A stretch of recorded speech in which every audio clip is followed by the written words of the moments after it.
Most people think the biggest danger of living next to an HOA is getting a nasty letter about your grass being half an inch too tall. I used to think that too. Right up until the morning, a woman in a spotless white SUV came flying through my ranch gate like she owned the county. 10 minutes later, she was screaming into a 911 dispatcher that I'd assaulted her. And she still had absolutely no idea she was trying to have the sheriff arrested on his own property. My name is Ethan Walker, and if you drove through Cedar Ridge County, you probably never guess I was the elected sheriff. Off-duty, I looked like every other rancher in the valley. Old jeans with permanent stains that refused to wash out, worn work boots, a faded ball cap my daughter bought me years ago, and enough calluses on my hands that people assumed I'd spent my whole life fixing fences instead of wearing a badge. Truth was, I liked it that way. Being sheriff wasn't something I needed to advertise. The badge stayed locked in my truck unless I needed it, and when I was home, I wanted to be left alone with my horses, my cattle, and the quiet my wife always said I never appreciated enough until I almost lost it. That morning started exactly the way hundreds of mornings before it had. The sun hadn't climbed high enough to burn the dew off the pasture yet. Birds were making more noise than they probably needed to, and I was replacing an old cedar fence post that had started leaning after a week of heavy rain. It wasn't exciting work, but there was something satisfying about fixing something with your own hands before the rest of the world woke up looking for trouble. Of course, trouble has a funny habit of finding you anyway. Across the county road sat Brookstone Estates, one of those expensive subdivisions that advertised country living while trying their hardest to eliminate everything that actually made the country. They loved the rolling hills, until someone owned one. They loved wildlife, until deer wandered into their flower beds. They loved ranch views, until a tractor made noise before 8 in the morning. Over the past couple of years, I've received more complaints from Brookstone residents than every other neighborhood in the county combined. Most weren't criminal matters. They were just entitlement wrapped in expensive landscaping. I dealt with enough of their board meetings to recognize one particular name every time another complaint landed on my desk. Lorraine Mercer, president of the HOA. She'd built quite a reputation for herself. She believed every disagreement was a battle to win. Every conversation required an audience, and every rule somehow became more important if she was the one enforcing it. We'd crossed paths professionally before, but never personally. At least, not until that morning. I heard the engine before I saw it, tires throwing gravel, an engine revving far harder than necessary. I looked up just in time to watch a white luxury SUV blast through my open ranch gate without slowing down, fishtailing across the dirt before stopping 20 feet from where I stood. Dust rolled across the pasture like a storm cloud while I just stared at the vehicle, wondering whether someone was lost or having some kind of emergency. Then the driver's door swung open. Out stepped a woman dressed like she'd planned a photo shoot instead of a property visit. Bright pink jacket, matching visor, oversized sunglasses that hid half her face, white sneakers that had clearly never touched mud before. She looked around with the expression of someone inspecting property she'd already purchased. "You need to move that truck," she announced before I even said hello. "Our survey team will be here any minute." I glanced behind me, then back at her. "Ma'am, this is my ranch." She smiled, but it wasn't friendly. It was the kind of smile people wear when they're already convinced they're smarter than everyone else in the conversation. "Actually," she replied, pointing toward the back pasture, "our HOA attorney says this section is scheduled to become a public trail connection. We're conducting preliminary measurements." I couldn't help laughing, not because it was funny, but because it was so unbelievably wrong. "Well," I said calmly, leaning against my shovel, "your attorney should probably look at another map.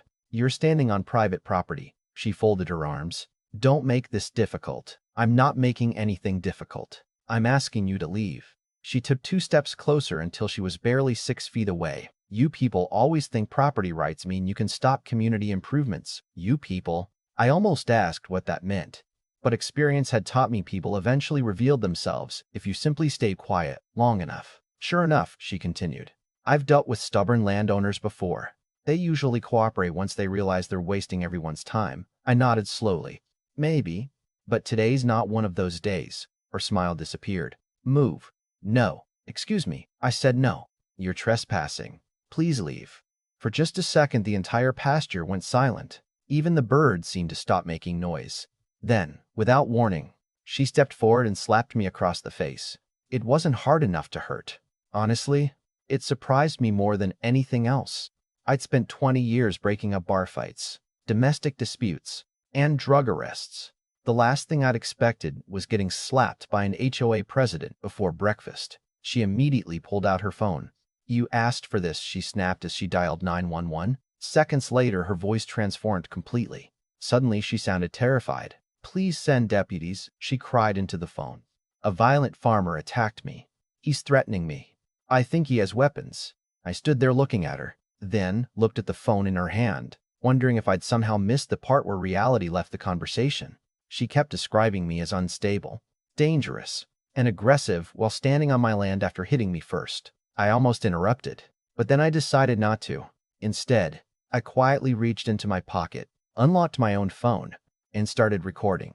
Sometimes the smartest thing a sheriff can do is absolutely nothing, and as the distant sound of approaching sirens echoed across the valley, I realized Lorraine Mercer had just made the biggest mistake of her entire life. The first patrol unit rolled through my gate less than 6 minutes later, lights flashing across the pasture while Lorraine stood with one hand pressed dramatically against her cheek like she'd just survived a hostage situation. If I hadn't been recording the entire thing, I might have admired the performance. Deputy Cole Harrison climbed out first, followed by Deputy Maria Jensen. They both worked under me for years, but the second they stepped onto the property, they acted exactly the way I'd trained them to. No assumptions, no favoritism, no shortcuts. Cole looked at me for half a second, then looked away, treating me like any other citizen until he understood the situation.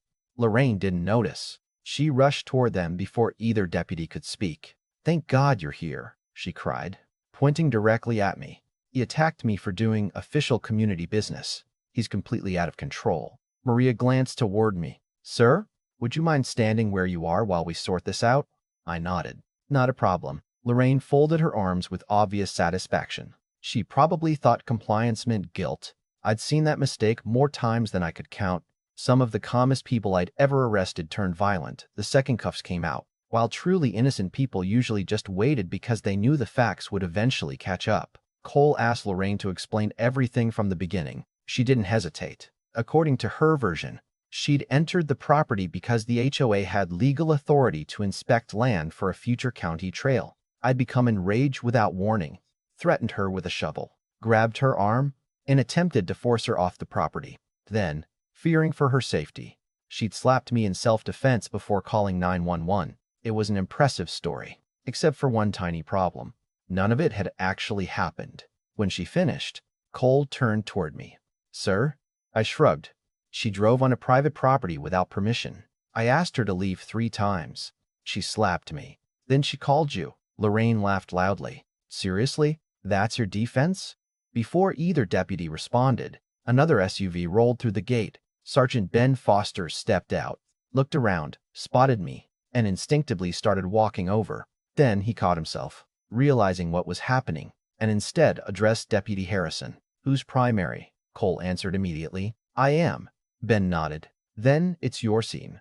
That right there told me everything I needed to know. I'd spent years drilling professionalism into my department, and now I was watching it happen exactly the way it should. Nobody was giving me special treatment. Nobody was trying to rescue the boss. Lorraine, meanwhile, interpreted their professionalism as uncertainty. She grew even louder.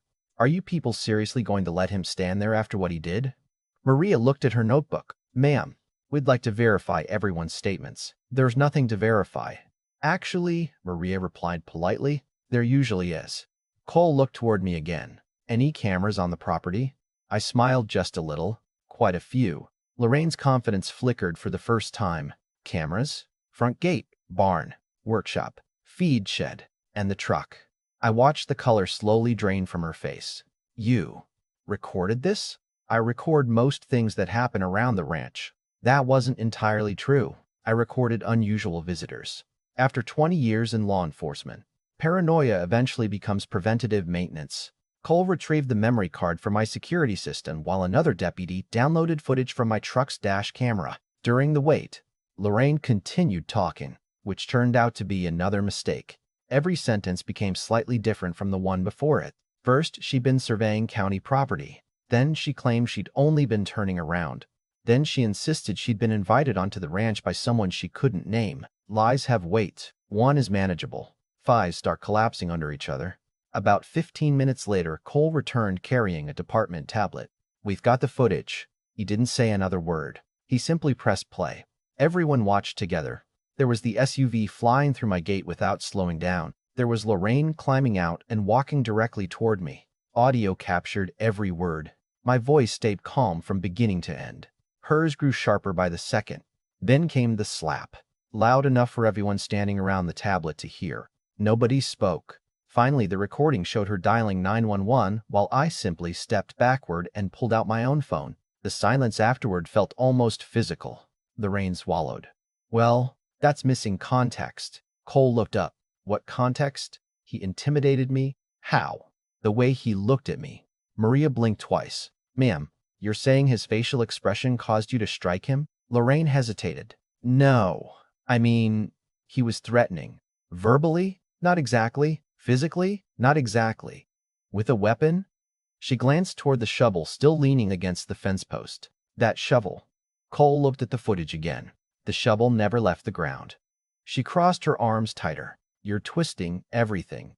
Before anyone answered, another deputy walked over from the entrance gate. Sergeant, you should probably see this. We followed him back toward the road where fresh tire marks had carved deep ruts across newly seeded grass. The damaged gate hung crooked on one hinge. One cedar fence post I'd installed that morning had been snapped almost completely through by Lorraine's SUV. She caused more property damage arriving than most people managed in a month. Ben quietly photographed everything while Maria documented measurements. Lorraine suddenly seemed far less interested in talking. That's when County Surveyor Daniel Reeves arrived. I'd called nobody. Apparently dispatch had contacted Public Works because of the supposed trail dispute. Daniel stepped out carrying rolled maps beneath one arm. Morning, Sheriff. Then he noticed Lorraine. What's going on? Cole explained the trail claim. Daniel frowned before unrolling a county survey map across the hood of his truck. Trail? He repeated. There isn't even a proposed trail within 3 miles of this ranch. Lorraine immediately pointed toward the map. Your office approved it. Daniel adjusted his glasses. No, we didn't. Our attorney said. Then your attorney is wrong. He traced the property lines with one finger. This entire pasture belongs to Mr. Walker. Always has. No easements. No public access. No pending acquisition. The expression on Lorraine's face shifted from anger to something much closer to panic. She wasn't just losing the argument anymore. The foundation of her entire story had disappeared. Still, she refused to stop digging. Your records must be outdated. Daniel actually left. Ma'am, I updated these records myself 2 weeks ago. Another uncomfortable silence settled over the group. Then my phone buzzed. It was my wife, Claire. I answered on speaker because my hands were dirty. Everything okay? She asked. Fine, I said. Just having an interesting morning. Is that because 3 neighbors already called saying police cars are all over our ranch? I couldn't help smiling. News travels fast. Should I come home? I looked around at the deputies handling the investigation. No, they're doing exactly what they're supposed to do. She laughed softly. Good. Try not to arrest anybody before lunch. Lorraine stared at me as the call ended. Wait, she whispered.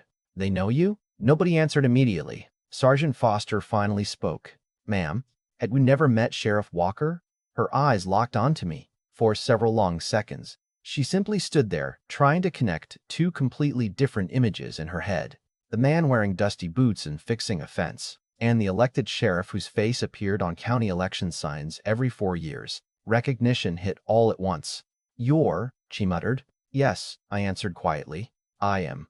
She looked around desperately, almost expecting someone to tell her this was some elaborate prank. Instead, she found deputies avoiding eye contact because professionalism required they treat everyone equally, including the woman who had just filed a false report against their own sheriff. But here's what fascinated me most. The moment Lorraine realized who I was, she didn't apologize. She didn't admit she'd made a mistake. She didn't even ask how to fix it. Instead, she pointed a finger at me and said, You should have told me. I actually laughed. Why? She opened her mouth, then closed it again. Because we both knew the answer. If she believed I was just another rancher, then everything she'd done felt acceptable to her. The badge hadn't changed the facts.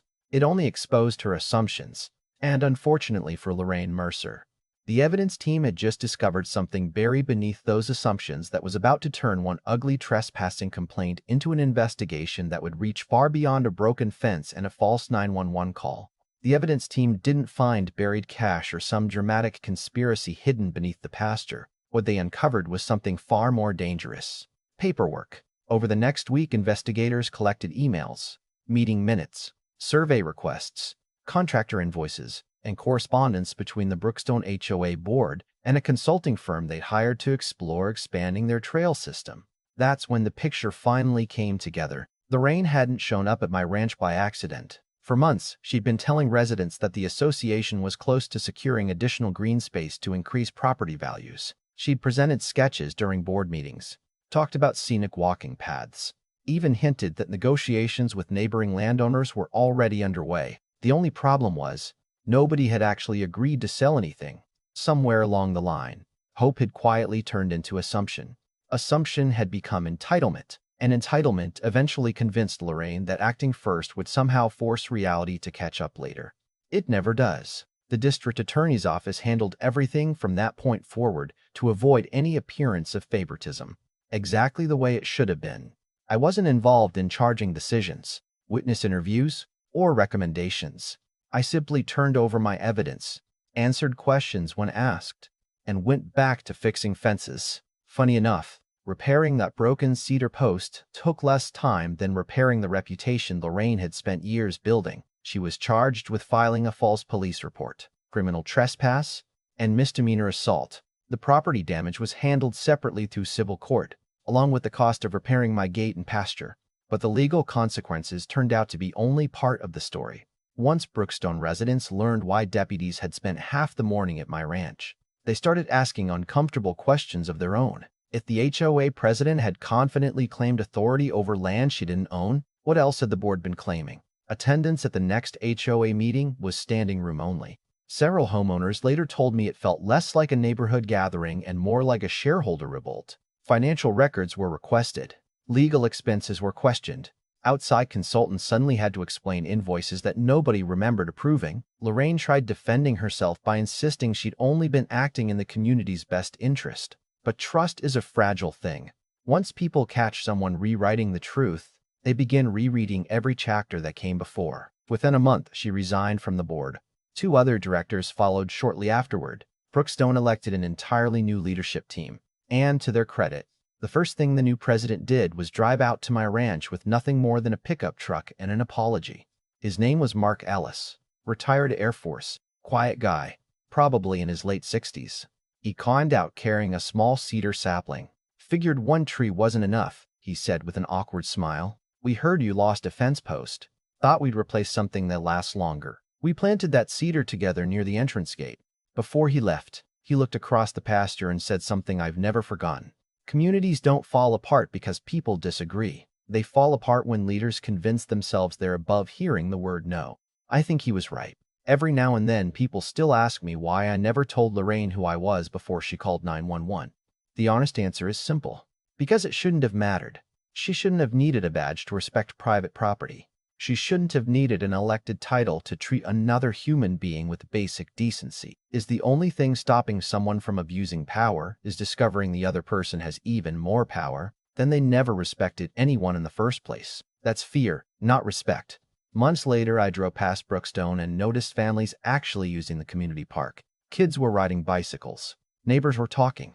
The atmosphere felt lighter somehow. Maybe that was coincidence. Maybe removing one toxic personality really can change an entire neighborhood. I like to believe people learn something from everything that happened. But experience has taught me every generation eventually produces another Lorraine. Another person convinced rules only apply until they become inconvenient. The difference is that sooner or later, reality always shows up carrying documents instead of opinions. As for me, the ranch stayed exactly the way I'd always wanted it. Quiet mornings, honest work, horses that didn't care what title I held. Every time I pass that cedar tree by the gate, it's a little taller than the year before. A reminder that rebuilding always takes longer than destroying, but it's worth the effort every single time. Looking back, the slat barely mattered. The broken fence got repaired. Even the tire tracks disappeared after the next good rain. What lasted was the lesson. Never assume someone is powerless because they're wearing work boots instead of a suit. Never mistake patience for weakness. And never confuse confidence with ownership, because the law has a remarkable way of separating the two. Now I'm curious what you think. If someone treats another person with respect only after discovering their title or position, do you think they deserve a second chance? Or does that reveal who they truly were all along? Share your opinion in the comments, because I read every one of them. And these conversations are often just as interesting as the stories themselves. If you enjoyed this one, don't forget to like, subscribe, and share with someone who believes common sense is still worth defending. Until next time, stay safe. Look out for your neighbors. And remember, character is revealed long before a badge ever is.